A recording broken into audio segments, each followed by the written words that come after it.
A simple understanding of ego. What is it? How do you use it? How do you not use it? Why is it attached to us? All these things. Your spirit, when spirit comes onto earth, spirit doesn't really need anything on earth. Spirit doesn't care for any use of any of these materialistic things. Ego is created. Ego is your anchor to hold you down onto earth, to help you be aware of the understanding of the 3D world. Spirit doesn't have a need for the 3D world. It's here for an experience, and for that experience it needs the tool of ego to attach itself and be like, okay, come on buddy, like you're gonna do this journey with me.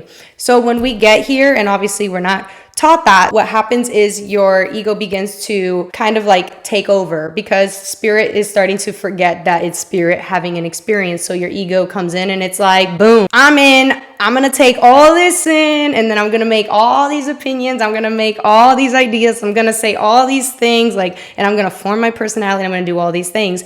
And then that takes over. Your ego will take over. For some people, it could take over for a while. For some people, they're very balanced, just they're like being they are, and they've kind of always been balanced with it. And some people lose themselves in that journey of ego, which is cool. Again, everybody's different, everybody's learning. It's a beautiful experience regardless. And whatever experiences you had while on your ego drive, it's okay. We're human, we make mistakes. Don't be ashamed. Learn and forgive, and let's move on. And then what you can do, if you want a better karmatic cycle, you put better energy out into the universe, you be a better version of yourself, you continue to create better energy, and that will literally create blessings back into your life, because you're trying to forgive, you're trying to, say sorry in a sense, and be like, hey, I know I made some mistakes, but I'm going to fix it, and I'm going to do it by doing some better things. Even if you don't have your closure, it's okay to not have your closure. You can do your closure yourself. You don't need to like have this other being in front of you and be like, oh, you got to forgive her. So no, it's cool. Like, you can do it yourself if you really want to. It's work, but you can do it. Ego attaches itself as its tool. That's its job. Can't be mad at ego. He's just working, he's doing his 9 to 5, getting his bills paid.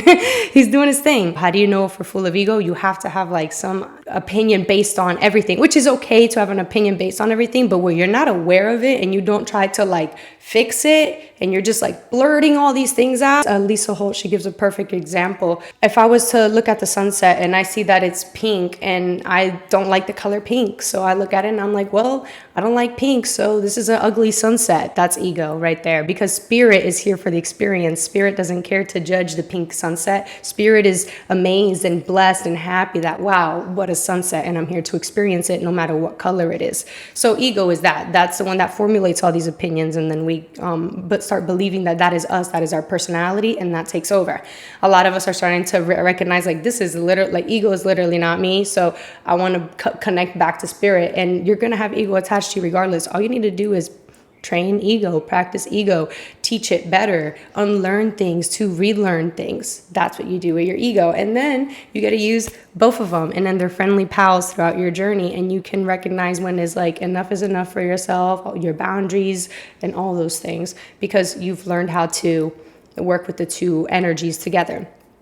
And it makes your experience amazing. So Bashar does teachings, and in one of his workshop teachings, he talks about, imagine you want to scuba dive and you want to go into the ocean and you want to see all the coral reefs and things like that. You can't just jump into the ocean with no gear on and then like try to see everything. No, you're going to drown, or you're not going to be able to visualize everything well and things like that. So what do? You put your gear on, you put your scuba goggles on, you put your, your oxygen tank on, you put your things on, so then you can go into the water and have the experience in the water. That is the same experience what your spirit and ego are doing here. Spirit wanted to dip its little toes into earth, and you needed your gear on, and ego is part of that. So that's what that is. You can work on that. You can heal that. You can do all kinds of things with it. Keep learning for yourselves. There's tons of amazing reads and books out there, tons of amazing workshops, whatever feels most comfortable for you to start and begin learning for yourself. And like I say, don't sleep on yourself. You got this. So much love to everybody, and keep learning about yourself and discovering who you are, because it will only get better and it will only continue to bring beautiful energy into your life. So much love to everybody. Keep moving forward, and I will talk to you guys very, very soon. Peace.